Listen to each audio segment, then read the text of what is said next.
What's top of your list, Tom? I'm just going to give you. How about that? I'm not going to ask you a question. What's on top of my mind? What's on top of your list? It's been interesting, Rich, this week because once you get past the pro days, right? The scouts are off the road.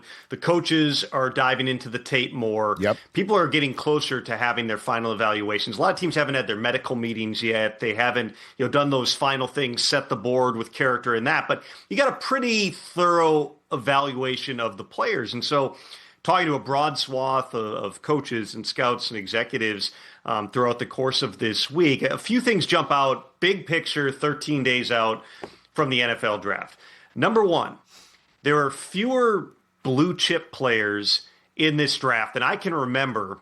Just again, you're never going to have all 32 boards looking exactly the same. But if we're talking about the legit first rounders, the no doubt first round grades for the league, there are drafts where you might have 20 to 22 of those guys, maybe 24. It's never 32 with first-round grades, even though there's 32 first-round picks. Last year, it was a little bit less than that. This year, we're talking about somewhere between 13 and 15 players, which means if you're a team that's holding a pick, let's say just outside the top 10, you may be in a bind because there's not, if you've got, specific positions that you could really use a huge upgrade at, those guys might be gone by the time it gets to you. And if you go any further back, you really might be outside of that zone. And so I think that right around on either side of the 10th pick, you could see a lot of potential movement and a lot of calls because teams are either going to want to get aggressive and go get one of those blue chip guys on their board, or they're going to be trying to trade back. Because then after you get outside of that 13 to 15 guys, the sweet spot of this draft maybe into rounds 2 and 3. In other words, there's a bunch of guys who are going to have second-round grades who are going to go in the first. There are also guys who maybe have second-round grades that are going to go in the third. So your real value is going to be found on day 2 of the draft, and it's going to create a lot of variance. There are not a lot of quarterbacks that somebody's going to trade up for, even into the bottom of round 1. We'll see how things transpire with Ty Simpson. But that's one of the big-picture things to me is there are so few of those true blue-chip players that it's going to change, I think, the mechanics of how some of that movement may take place in the draft.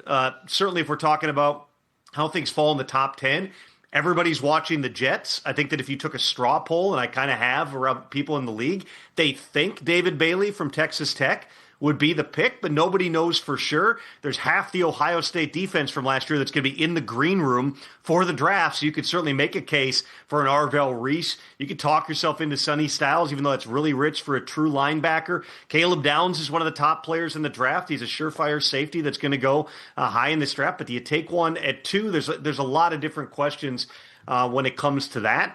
And then that, in turn, impacts Arizona and Tennessee on down the list in terms of what their options are going to be, which is going to make it fun, Rich, when you're sitting there in Pittsburgh and calling this draft. We've been saying for 3 months, okay, Fernando Mendoza, it's going to be the number 1 pick. That's what everybody presumes. But at 2, you still have real questions, and then that creates questions for the teams directly behind them. And then the third big picture item here is this quarterback class has been in many ways kicked around for a long time. Yes. I have found nothing to dissuade that in talking to teams. Oh, boy. This is not a deep quarterback class. This is not a quarterback class that necessarily has, a ton of, real starters up at the top. Fernando Mendoza, there's no doubt that he's a starter. How good is he relative to quarterbacks in prior drafts? That depends who you talk to. I haven't found anybody who would put him up there above, Caleb Williams or Jaden Daniels, Drake May.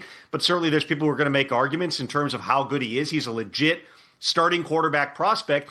Ty Simpson, the real question is, where is the value for Ty Simpson? There's a lot to like. Everybody's intrigued by the tape, especially from the first half last year and the way that he processes and runs offensive concepts that are very familiar. He's got some really good tape, but, the size, the way that things went the second half of last season, it just creates some questions. He's going to go, but is he a legit, no doubt, walk-in-the-door QB1?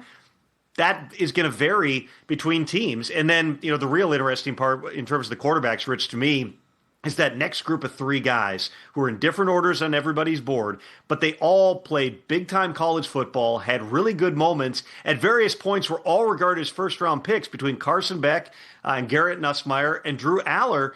Those guys could go in the second. Those guys could go in the fourth. And I'll have my quarterback story coming out, in the relatively near future here.